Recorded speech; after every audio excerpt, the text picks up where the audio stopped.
Oke, siap kita mulai. Selamat pagi. Assalamualaikum warahmatullahi wabarakatuh. Gimana kabarnya? Sehat? Sehat, alhamdulillah. Meskipun masih di pandemi ini ya, kita masih diberi kesempatan untuk bisa hadir di dalam perkuliahan ini di semester genap 2021-2022. Nah, di pertemuan ini ya di semester 4 ini saya mengampu intermediate accounting 2 atau akuntansi keuangan menengah 2. Jadi lanjutan dari akuntansi keuangan menengah 1. Nah, di awal pertemuan ini akan saya sampaikan terkait dengan kontrak kuliah ya, nanti 1 semester ke depan, sehingga nanti apa-apa yang perlu Anda penuhi untuk mendapatkan nilai lulus di mata kuliah ini ya, mata kuliah ini. Meskipun nanti di dalam perkuliahannya offline ya, tatap muka, sehingga nantinya yang tidak bisa hadir juga bisa mengikuti secara online di rumah. Nah, baik, akan saya sampaikan kontrak kuliah ya di dalam semester ini. Untuk mata kuliah akuntansi keuangan menengah 2, prasyarat menempuh mata kuliah ini pengantar 1-2 dan intermediate accounting 1 lulus minimal ya C. Ada yang dapat C kemarin? Menurut saya kebangetan jadi masalah akuntansi, Anda anak akuntansi, mata kuliah akuntansi jangan sampai C. Nah, kemarin juga ada beberapa yang sempat request ke saya, Pak, saya dapat mata kuliah akuntansi pengantar dapatnya C, berapa harus diulang? Ya nanti kalau ada kesempatan di semester berikutnya bisa diulang, gitu ya. Jadi 3 SKS nanti untuk ruangan di ruang ini KT11, sehingga nanti untuk perkuliahannya di mata kuliah saya dimulai jam 9:15 sampai 10:15. Nah, sehingga setiap pertemuan berikutnya nanti ya langsung ke diskusi dan penyelesaian kasus gitu ya. Jadi untuk materi lainnya bisa Anda akses lewat SMS maupun nanti ada Google Classroom sebagai media komunikasi untuk apa? Pendalaman dari materi-materi itu. Nah, deskripsi mata kuliah ini terkait dengan intermediate accounting itu ada pengakuan, pencatatan, penyajian, dan pengungkapan. Nah, maksudnya bagaimana? Kenapa harus ada pengakuan nantinya di sini ya? Nah, mindset Anda berarti harus tahu dulu tentang neraca gitu kan, atau laporan posisi keuangan. Nah, di intermediate accounting di sini ya, intermediate accounting itu ya kalau kita gambarkan, kurang ntar ya sambil kita mencoba-coba sistem ini, kalau kita gambarkan di dalam sebuah neraca ini, nah, neraca di dalam neraca nggak pas ya. Nah, ya sambil mencoba teknologi baru ya. Padahal sudah di tengah, loh nggak bisa. Ya di dalam neraca, loh nggak pas lagi ya. Di dalam neraca ya, di dalam pos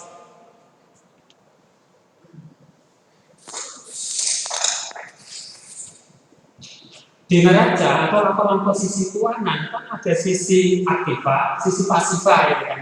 Kalau di sisi aktiva itu terkait dengan adanya aset-aset lancar dan aset tetap gitu, yang kemarin sudah kita bahas di intermediate accounting 1. Nah, kemudian kalau kita melihat di intermediate accounting 2 adalah pos-pos yang ada di dalam pasiva.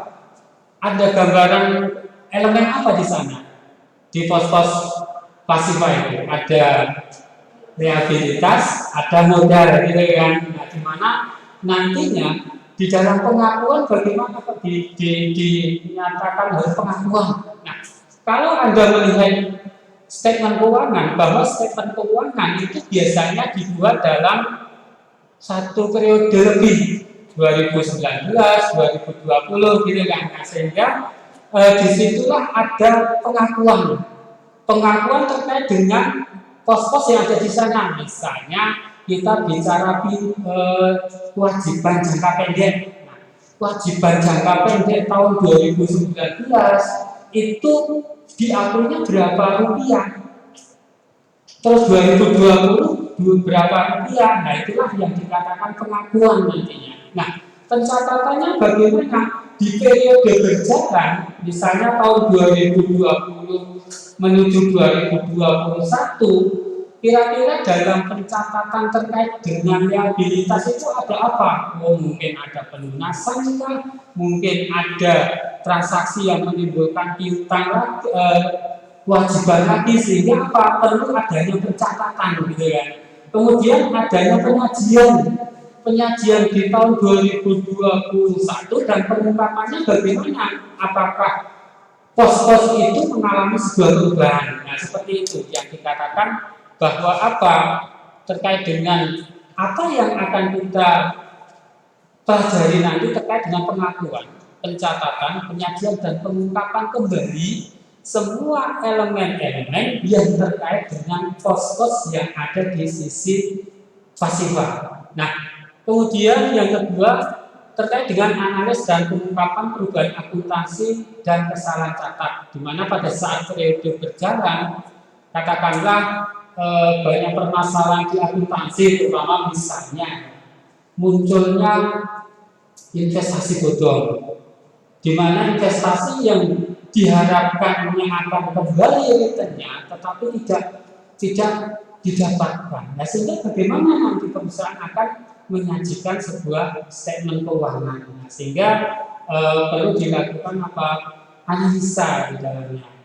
Lalu terkait dengan kasus-kasus etika dalam akuntansi, nah, banyak sekali nih kasus etika di dalam akuntansi. Contoh satu lagi tadi yang di akhir-akhir ini munculnya banyak investasi-investasi yang tidak menjanjikan atau investasi bodong. Nah, bagaimana nanti Anda akuntansi untuk memutuskan akan investasi, harus tahu betul terkait dengan teknik analis dari mana? Dari statement keuangan yang perusahaan sajikan.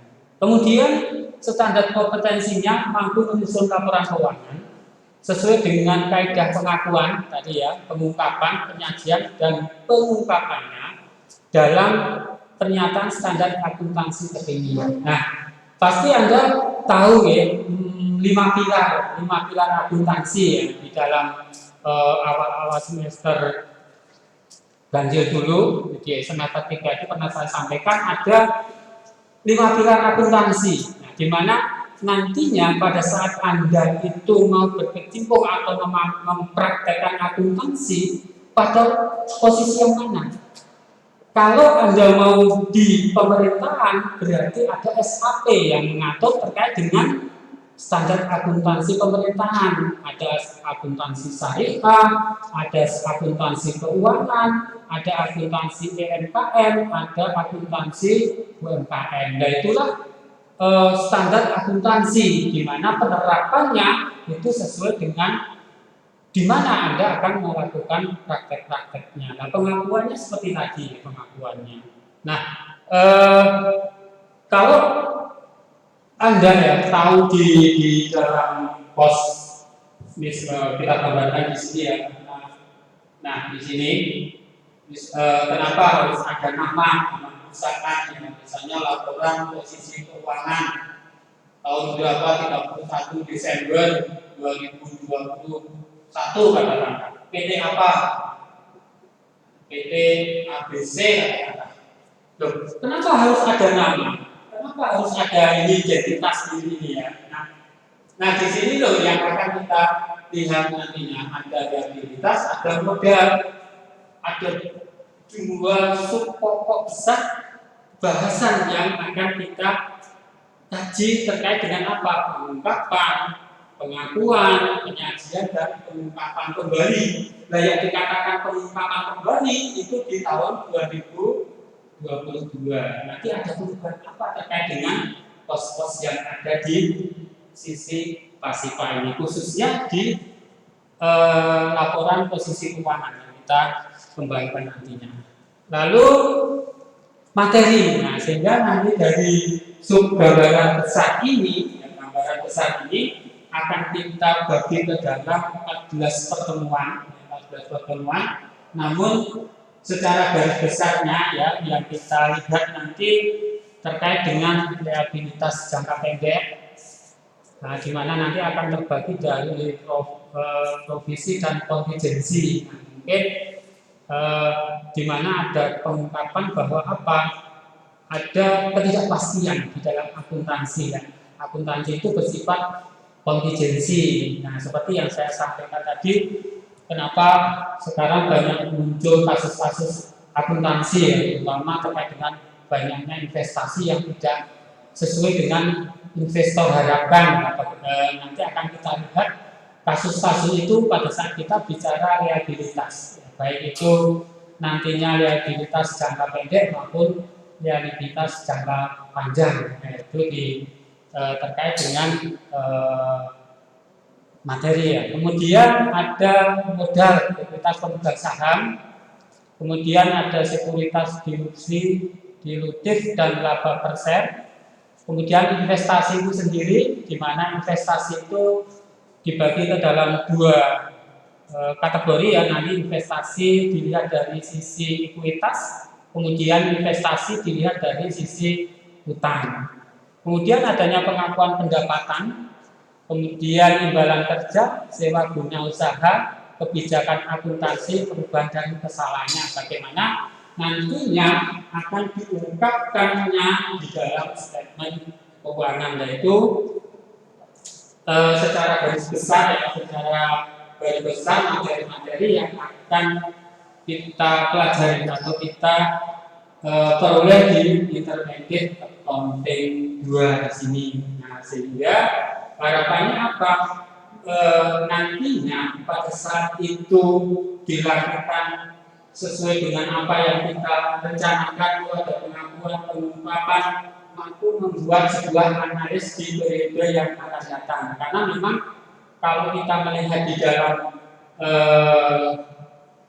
standar atau pernyataan standar akuntansi bahwa apa, S1 itu ya mampu menyajikan dan menganalisis, gitu ya, menyajikan dan menganalisis apa, aktivitas bisnis sebuah perusahaan yang dicerminkan ke dalam statement keuangan. Nah, sehingga dari angka-angka itu, ya angka-angka itu bisa membuat sebuah keputusan nantinya. Karena memang saat menyajikan dan mengungkapkan itu harus memenuhi beberapa syarat. Kemarin di semester 3 sudah saya sampaikan ya. Syarat laporan keuangan bisa diterima umum, bisa diterima itu bagaimana? Atau kita bikin dulu. Nah, laporan keuangan, ya laporan keuangan itu terdiri dari graf nomor mawon. Laporan keuangan atau statement keuangan itu terdiri dari nomor mawon. Satu, nomor jurnal. Jurnal itu laporan keuangan. Dimulainya dari jurnal, gitu kan? Terus apa laporan keuangan itu? Ada laporan laba rugi, terus ada laporan perubahan ekuitas, terus ada laporan posisi keuangan. 4, ada arus kas. 5 apa? Loh, nanti Anda nggak bisa membuat sebuah keputusan terkait dengan berbagai informasi pos di sini tanpa adanya poin kelima ini. Kenapa? Catatan atas laporan keuangan. Catatan atas laporan keuangan. Nah, misalnya gini, pada saat terjadinya munculnya liabilitas, Anda melihat dari apa? munculnya kewajiban itu Anda lihat dari apa? Kalau dulu di pengantar satu PTA membeli secara kredit mesin dari PTB. Nah, tetapi pada realita di dalam aktivitas kerja atau di dalam aktivitas perusahaan, Anda melihat itu dari apa? Dari ada invoice, ada nota gitu kan. Misalnya dalam invoice 1 Maret, ya 1 Maret ada pembelian sebesar 100.000 katakanlah dengan syarat 210 30. Nah, pada saat apa? Di mana di dalam invoice itu mensyaratkan seperti ini, ya kan? Berarti apa nantinya? Pada tanggal 1 Maret, Anda akan melakukan pencatatan bagaimana? Bagaimana? Misalnya ini membeli mesin pada mesin debit utang usaha, sehingga apa?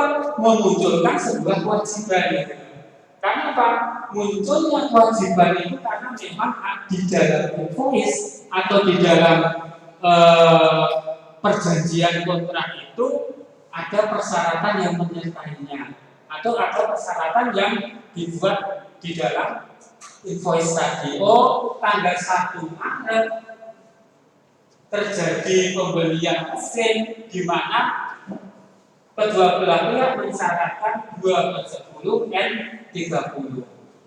Maksudnya bagaimana ini nanti? Nah, pada saat nanti Anda akan melihat sisi di sini, oh kewajiban jangka pendeknya tertera di sini 100.000, pasti ada catatan yang menyertai di sini, kan? Oh ini PT, misalnya PT DK terjadi tanggal ini, kemudian apa yang harus dilakukan oleh perusahaan? Pada perusahaan ingin memiliki nilai ekonomis, nantinya mungkin dia akan melunasi pada masa potongan. Oh, 10 hari setelah tanggal transaksi akan mendapatkan potongan 2%. Nah, lalu gimana nantinya nilai-nilai di dalam akuntansi ini akan memiliki makna untuk apa? Membuat keputusan untuk apa? Melunasinya di sini. Nah, sehingga di dalam catatan yang menyertai atas akun utang munculnya kewajiban ini pasti akan diungkapkan atau diungkapkan di dalam statement keuangannya. Nah, jika nanti ini kok melebihi masa tutup buku, berarti akan muncul kewajiban utang usaha. Tetapi jika sudah dipenuhi, ya tidak akan muncul di sana. Itulah proses akuntansi. Nah, kembali ke pertanyaan saya tadi. Syarat statement keuangan itu bisa diterima. Dulu pernah tak sampaikan ya di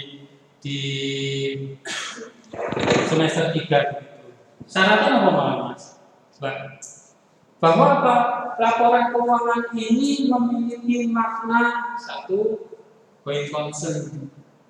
Going concern itu perjalanan yang terus menerus, tumbuh yang terus menerus, gitu kan? Sehingga apa, nilai-nilai akuntansi, nilai-nilai angka-angka yang tertera di dalam statement keuangan itu memiliki makna. Apakah nanti trennya meningkat, apakah nanti trennya menurun, apakah trennya nanti stagnan. Nah, lalu yang kedua mampu dibandingkan antar waktu. Misalnya kalau dengan melihat di dalam statement keuangan pasti ya disajikan lebih dari satu periode. Misalnya di sini 31 Desember 2021, terus ada lagi 2022. Nah, sehingga nantinya 2023 perusahaan mau apa? Terkait dengan apa? Pos-pos yang ada di dalam neraca. Oh, mau melunasi kewajiban jangka pendeknya. Kira-kira mampu nggak aset-aset yang dimiliki perusahaan itu untuk apa? Melunasi kewajiban jangka pendeknya. Dan itulah yang dimaksud dengan apa? Pengakuan, pencatatan, penyajian, dan pengungkapan kembali. Pengungkapan kembali nanti akan menjadi penilaian kinerja di akhir tahun 2022 untuk membuat prediksi estimasi di tahun 2023 terkait dengan apa? Semua pos yang ada di dalam neraca.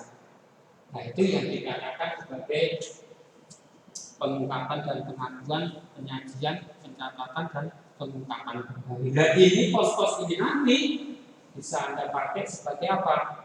Mungkin saat akan menentukan penyelesaian terkait dengan tugas akhir katakanlah. Dari pos-pos ini ya mampu nanti untuk dibuat sebuah kerangka untuk menyusun tugas akhir. Nah, ini nanti materi yang akan kita pahami, akan kita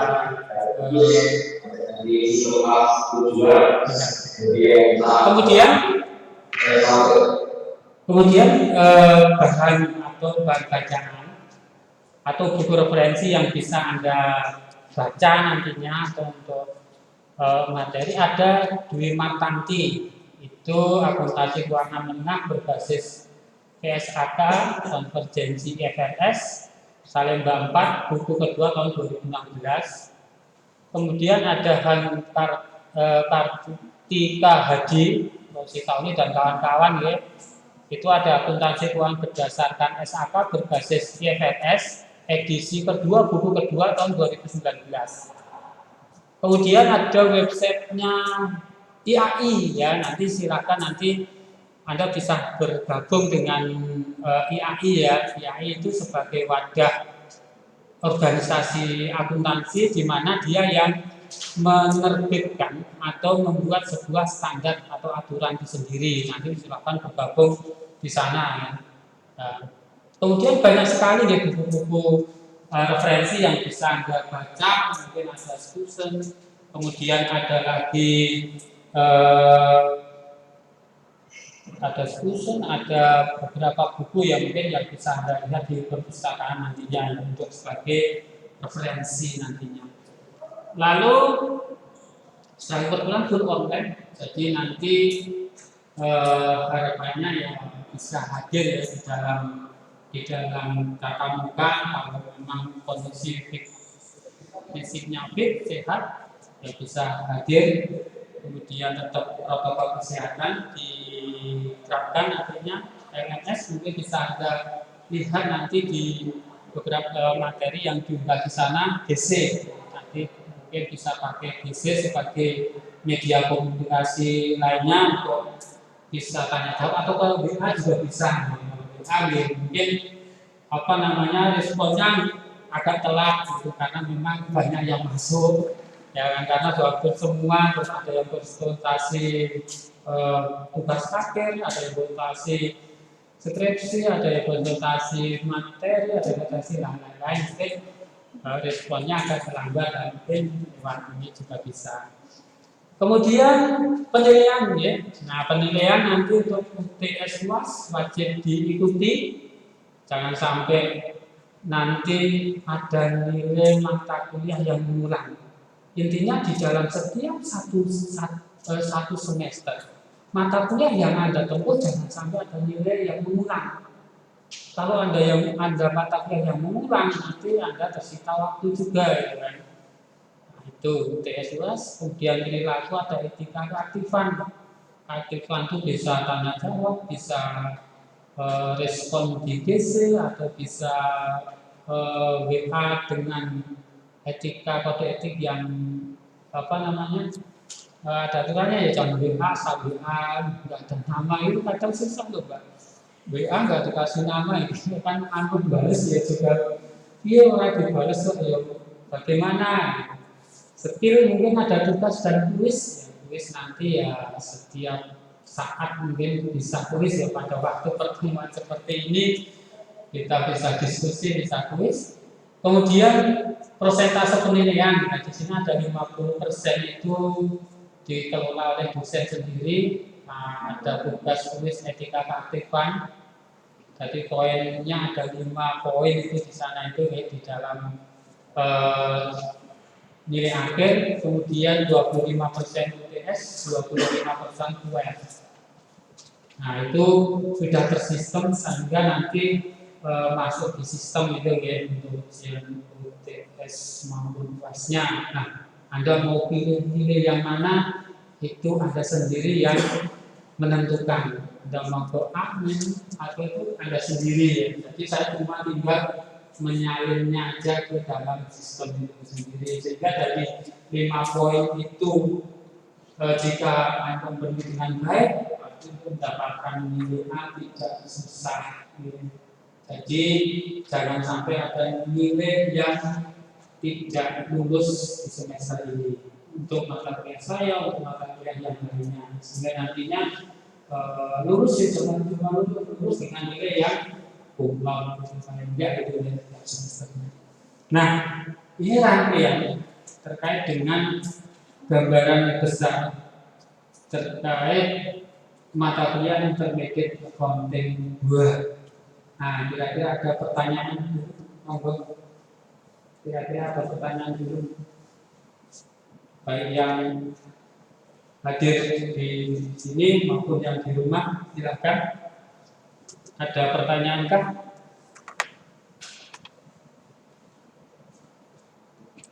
Silakan Mbak Mas.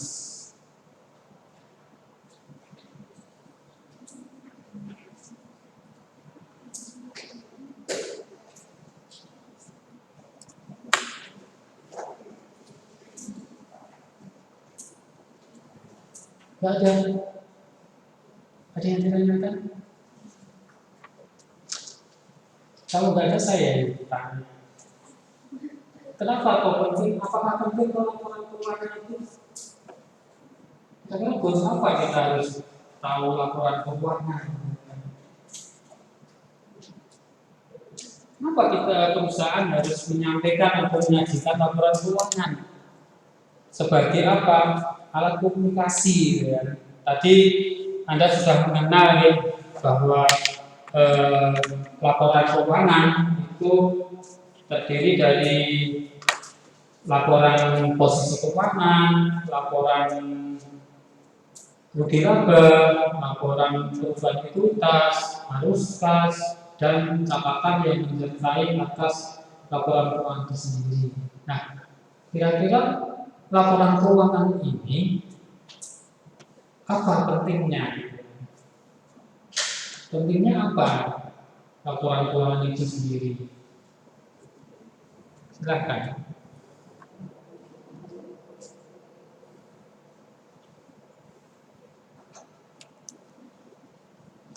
Sambil coba-coba alatnya. Oke, silakan. Tadi kenapa kita harus mempelajari laporan keuangan, mempelajarinya? Nah, sehingga kompetensi yang diharapkan tadi ya dari laporan ini mampu menyusun laporan keuangan.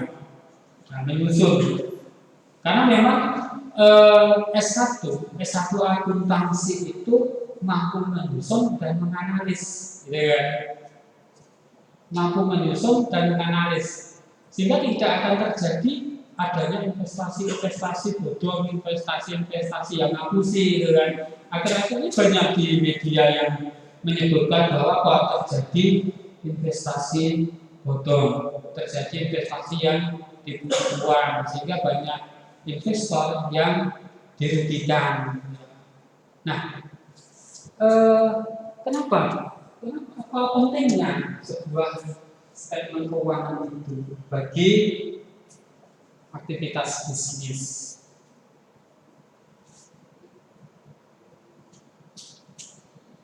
Pentingnya apa?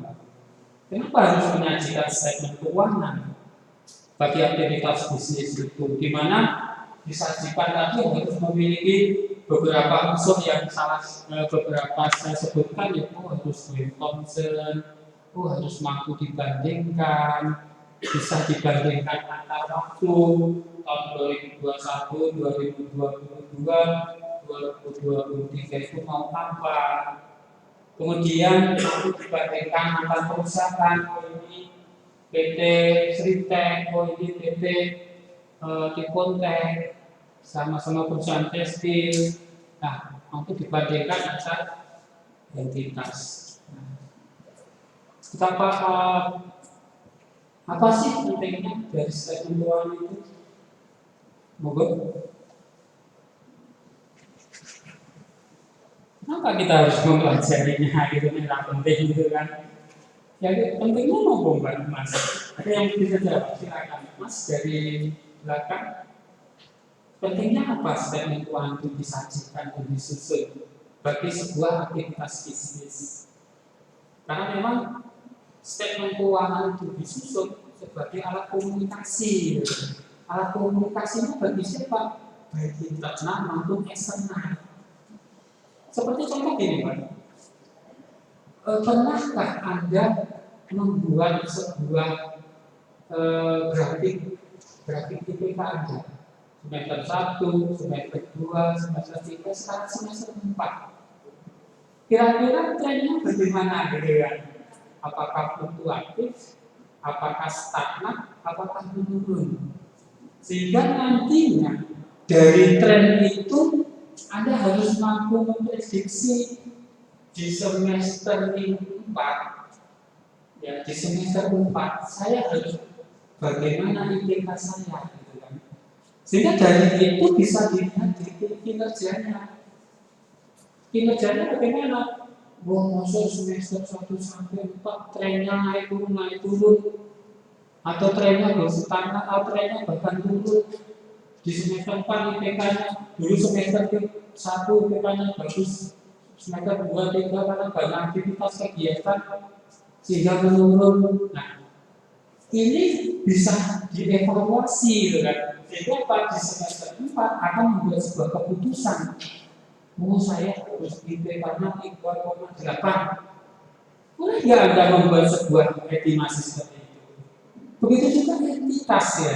Entitas dilihat dari capaian atau kinerja di tahun sebelumnya itu untuk membuat sebuah estimasi ke depan.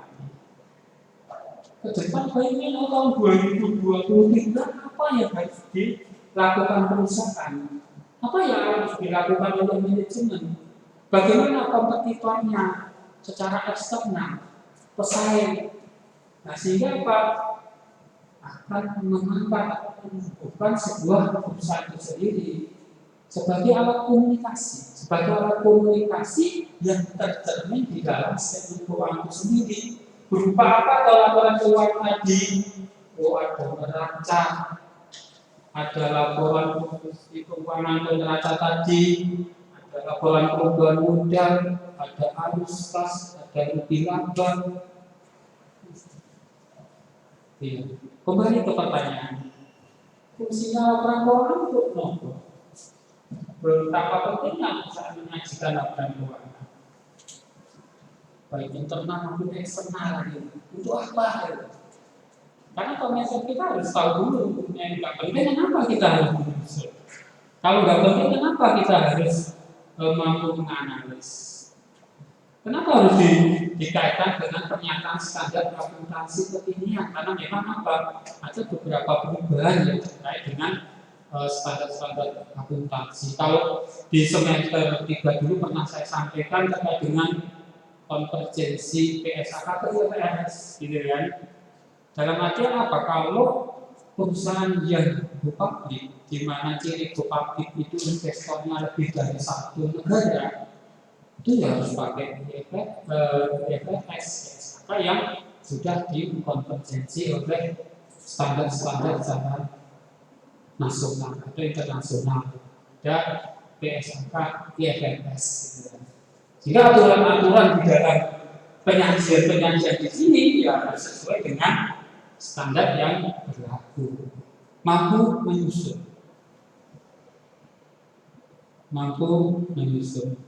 Masih ingatkah siklus akuntansi?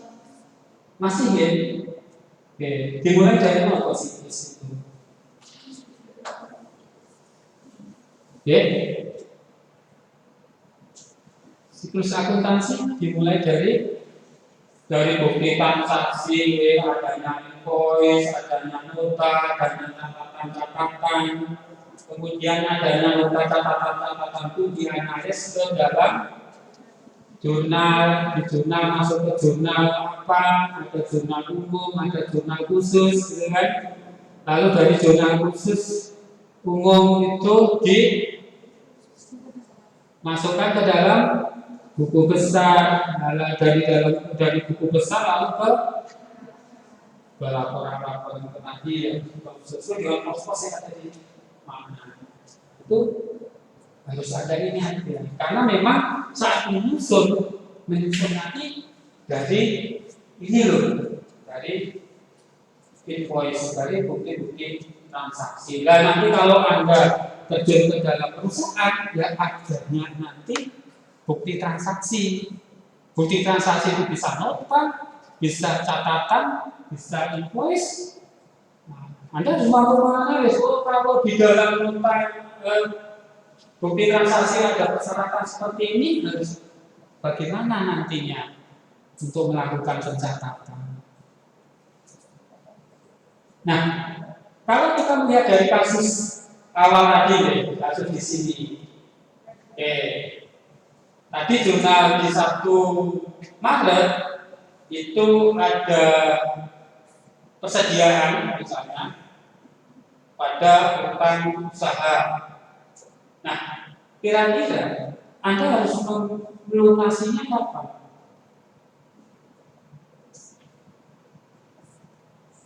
Harus membayar utangnya kapan?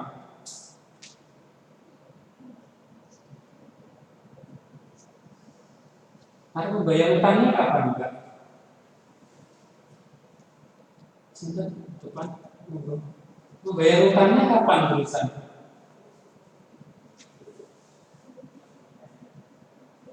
Saya ulangi, di kasus awal tadi munculnya sebuah kewajiban, ini memberi sebuah persediaan atau peralatan mesin itu ya 1 Maret sebesar 100.000, di mana ada persyaratan 2/10 N30.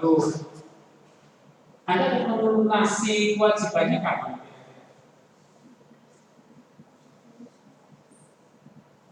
Pada masa potongan gitu kan. Nah, pada saat Anda memutuskan membayar pada masa potongan, ini loh nanti ada nilai-nilai ekonomis yang tercermin di dalamnya. Kalau dilunasi pada masa potongan, tetapi kan harus memperkirakan kas perusahaan juga kan. Kas perusahaan mampu nggak untuk melunasi kewajibannya pada masa potongan. Nah, berarti apa? Kita harus memanage, mengelola keuangan dengan apa? Baik dan benar nanti. Ya, sehingga apa? Ada nilai ekonomis yang terdapat di dalam statement keuangan itu sendiri. Oh, ibu dilunasi pada masa potongan nantinya. Nah, sehingga kenapa di dalam sebuah perusahaan itu dibagi dalam beberapa divisi, misalnya kalau perusahaan poin khusus piutang, penerimaan kas dan macam-macam. Nah, sehingga pada saat dilunasi pada masa potongan berarti apa? Ada 2% nantinya yang kita nikmati sebagai sebuah kelebihan, karena memang bisa melunasi pada masa potongan. Tapi kalau tidak bisa melunasi pada masa potongan, harus bayar penuh, gitu kan? Tidak ada unsur ekonomis di dalamnya. Nah, makanya seperti yang saya sampaikan tadi, target kalian S1 akuntansi, atau 7 semester bisa lulus. ya jangan lebih dari 7 semester nantinya agar bisa lulus dengan tepat waktu dan baik dan umur bagaimana perlu direncanakan, perlu dikelola dengan baik untuk mencapai sana. Begitu juga sebuah perusahaan. Pada saat melihat dari statement keuangan yang ada, nah bagaimana nantinya akan kinerja sebuah perusahaan itu tercapai dengan baik. Nah, sehingga salah satu manfaat dari statement keuangan itu disajikan yang pertama adalah untuk melihat kinerja perusahaan atau kinerja manajemen. Kinerjanya bagaimana? Kinerja kan bisa diukur dari capaian-capaian yang diperoleh, trennya bagaimana, tren penjualan. Oh, tren penjualan itu dengan berikut sebelumnya trennya naik. Ya, karena memang di dalam sebuah aktivitas itu hari ini itu harus lebih baik dari kemarin. Jangan kok hari ini sama saja, jangan kok hari ini lebih jelek, sehingga apa kinerjanya jelek nantinya. Begitu itu capaian prestasi akademik dengan trennya bagaimana? Ya harus meningkat dong, harus lebih baik dong. Nah, karena ukurannya apa? Hari ini harus lebih baik. Nah, kalau Anda nanti magang di mana Sritek ya, karena memang sebagai magang juga di Sritek itu membuat statement seperti itu. Hari ini harus lebih baik dari kemarin. Dibuat-buatnya besar sekali itu. Pernah main ke Sritek? Belum pernah masuk ke Sritek. Ya besok berusaha bisa magang di sana. Ya. Nah, selain melihat dari sisi kinerja, ya kinerja perusahaan itu sendiri bagi investasi mudah untuk membuat sebuah keputusan.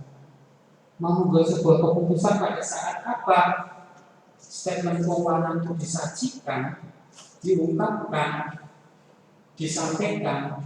Nah, investor dari internal atau dari eksternal itu akan mampu untuk membuat sebuah keputusan. Keputusannya apa? Bisakah nanti membeli sahamnya, bisa investasi, bisa membeli produk-produknya. Keputusannya kan macam-macam. Nah, sehingga statement keuangan itu dinyatakan bisa diterima jika mampu untuk membuat sebuah keputusan, baik itu internal maupun eksternal.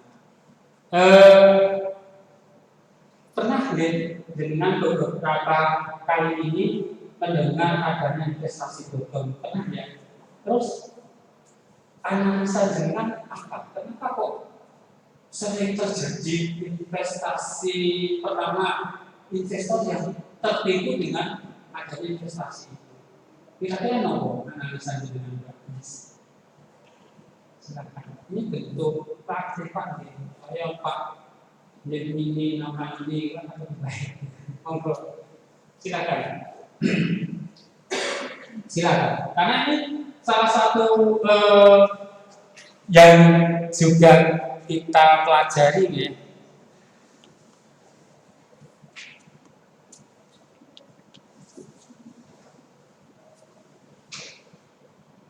Salah satu yang nanti kita pelajarinya kewajiban jangka pendek, kewajiban jangka panjang, adanya investasi.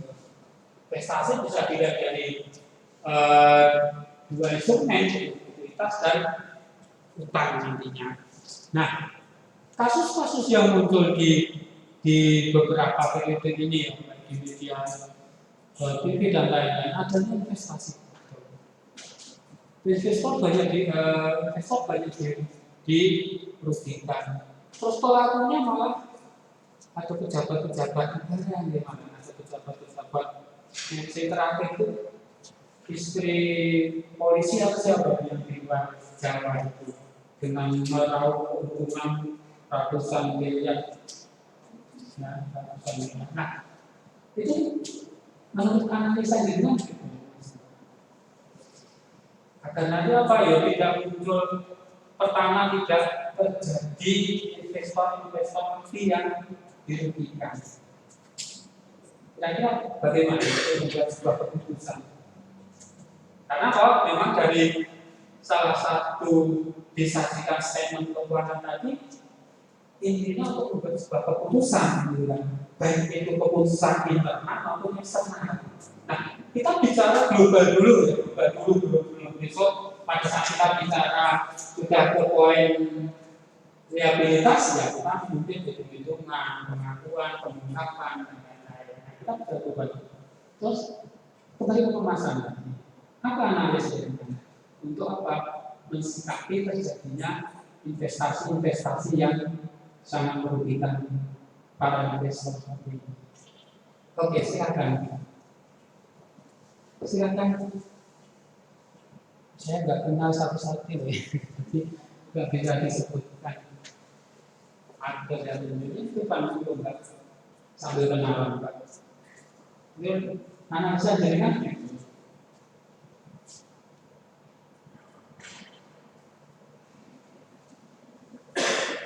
Gimana?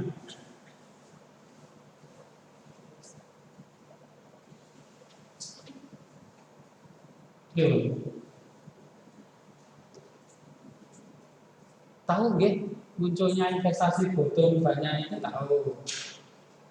Terus apa yang mungkin Anda sebagai mahasiswa S1 akuntansi nantinya dikasih dimintai misalnya sebuah nasihat atau apa untuk berinvestasi, karena memang salah satu statement keuangan tadi bisa diterima untuk membuat sebuah keputusan gitu loh.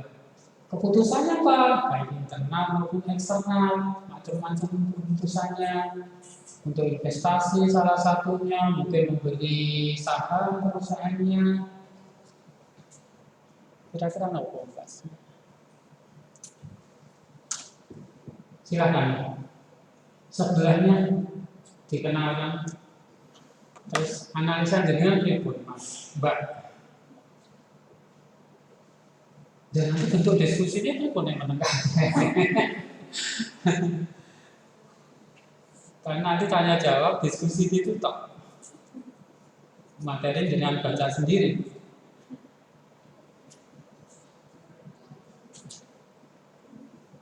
Harus apa yang harus diputuskan? Kan jawab bukan perlu. Oke, Eko.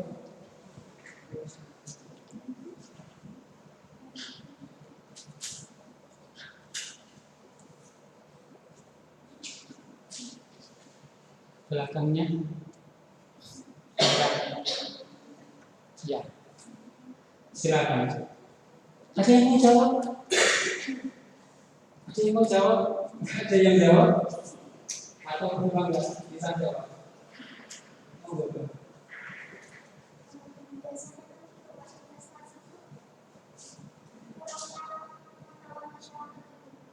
Jadi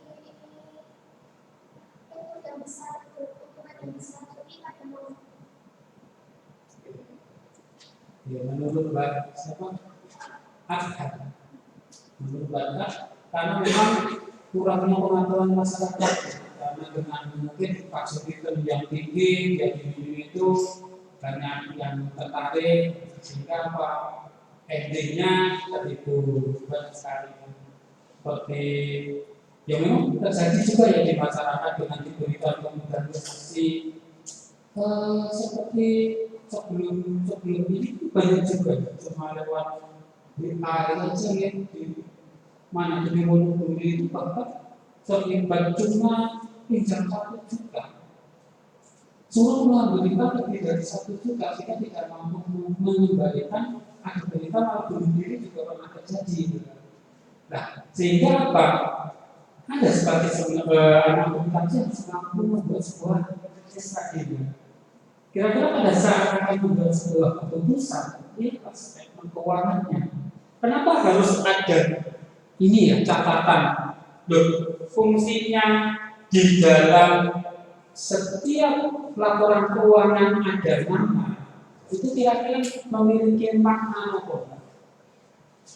Kenapa setiap laporan keuangan diberi nama? Oh ini loh laporan posisi keuangan 31 Desember 2021 PT DK. Fungsinya untuk apa?